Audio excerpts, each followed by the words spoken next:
Hi Capricorn.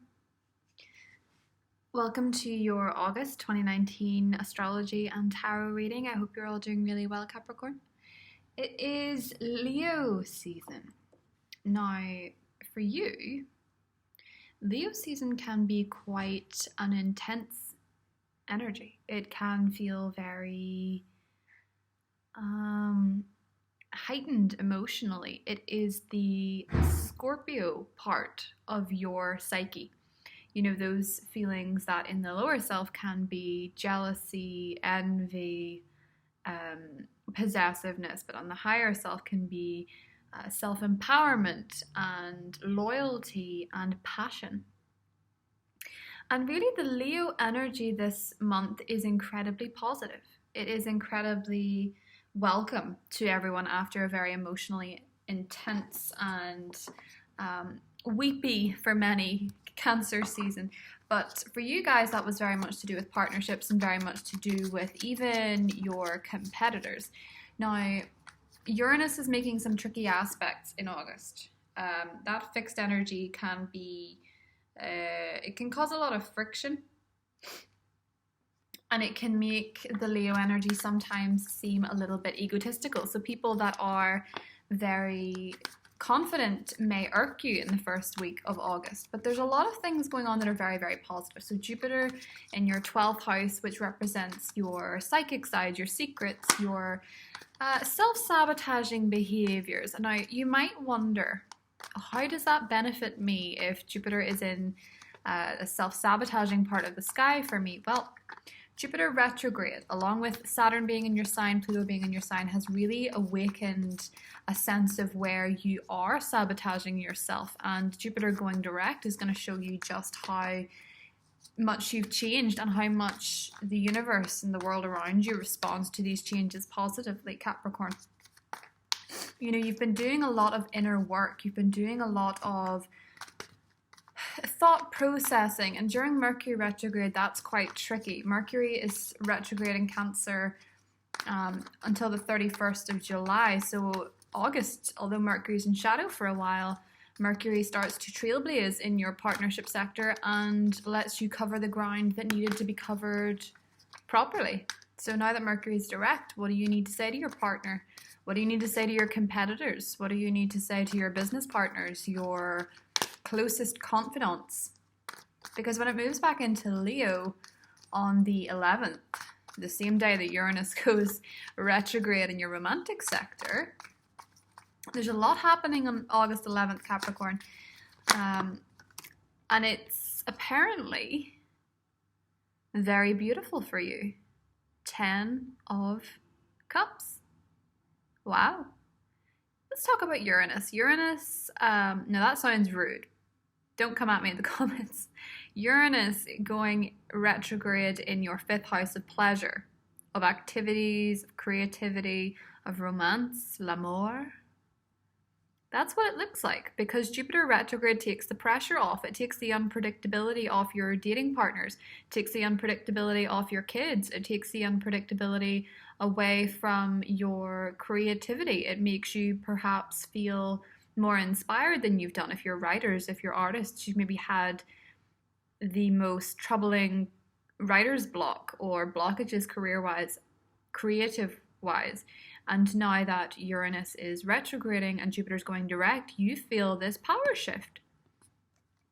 You feel very much as though you're getting more into your happy place. You're feeling a lot more content. And as I said before, although 8th house energy is so taboo in astrology and it has this misunderstanding, it's incredibly powerful, and it's a place you want to go if you need to get to know yourself better, if you need to make a decision after being at a crossroads, 2 of Swords, for far too long. We suddenly have the movement for your projects, for your creative endeavors. We have the movement of your own thoughts. You're no longer blocked.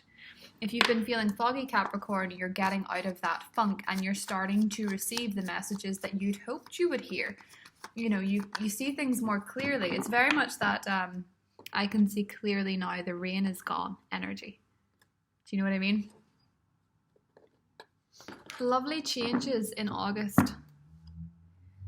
which is welcome after a period of struggle. For many Capricorns, there has been struggle, there's been strife, there's been temperament problems, there's been energy problems. Some of you have been quite low in energy. Saturn being in your sign, even as your ruler, can sometimes be quite draining, and Pluto being there as well. If you haven't accessed your Scorpio energy, Capricorn, it's a wise time to do it and get comfortable with it. But what you're really hoping for is a rest, is a moment to recharge, is sort of a break in the strife, a break in the struggle. High Priestess in the positive position.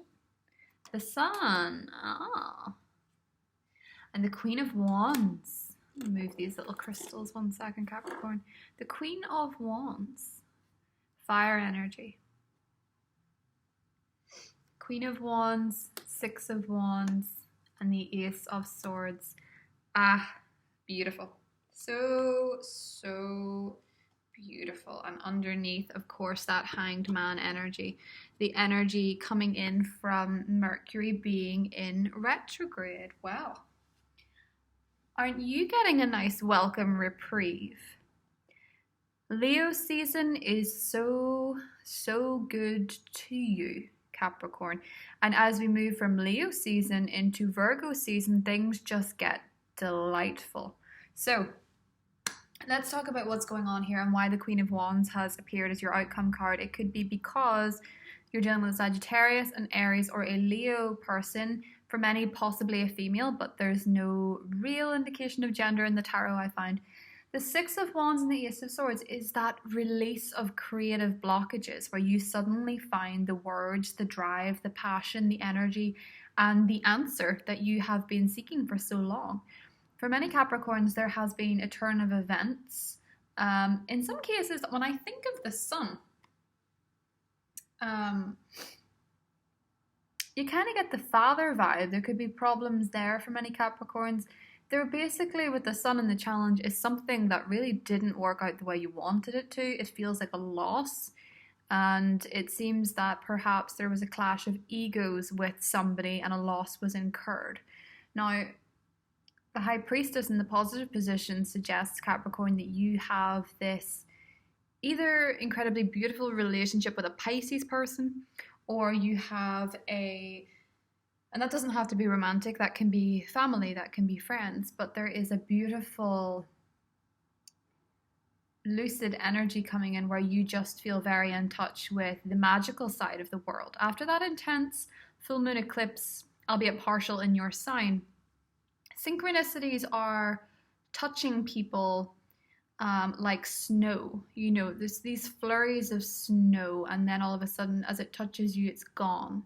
You know, that kind of feeling. You're aware of these synchronicities, of these energies, of this important, these messages that come through to you. There is, with Jupiter being in your 12th, of course, again, an end to the self-sabotaging behavior.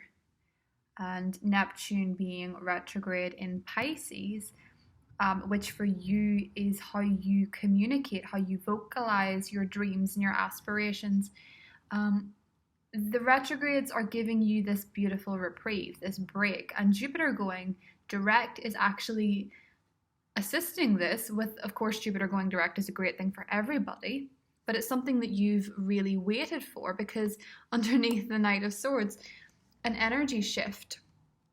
If you've been dealing with an air sign, an Aquarius, Libra, or Gemini that have been dragging their feet, they probably want to make some sort of forward momentum, but there is a fear attached to their decision that they find very hard to understand. It's almost like many Capricorn could be dealing with an air sign or a Scorpio with trapped trauma. That's probably quite specific for maybe a couple of people, but if you're dealing with an air sign, they have a lot on their mind that will come up during the Aquarius full moon on the 15th. The Aquarius full moon being, of course, in your second house of money, of value, of worth. And it really shakes you up to what value you're putting on your time and your love and your efforts. And for many of you, you up the price. And I think that's the right thing to do, Capricorn. If you need to value yourself more, value your time more, or go after that opportunity, you're blessed here to go after it. Six of Wands, there's not much messing with Six of Wands energy. you will be successful in it. And the Ace of Swords indicates again that sharp, swift victory when you access the passion that this month is bringing back to you. So Capricorn, if you want to stick with me for the Vimeo extended, where we're going to go into the different star signs, we have Leo energy, Pisces energy, the fire signs, and delve deeper into each individual energy, even the earth signs and the water signs, and the air signs. We go into that deeper there. If this is where we say goodbye, I would welcome you back to the mid-monthly August readings, Capricorn, because we seem to have, when we go into Virgo season, Mars and Uranus and Venus and the Sun are all connecting to these really pleasant surprises for you. And for those of you that love travel and you love philosophy and you want more adventure in your life, it's going to be a very, very special reading. So I will see you there. If not, I will see you in the Vimeo readings to go into the individual signs you could be dealing with and deeper into each individual energy for a more thorough read. So I love you guys, and I'll see you soon. Bye.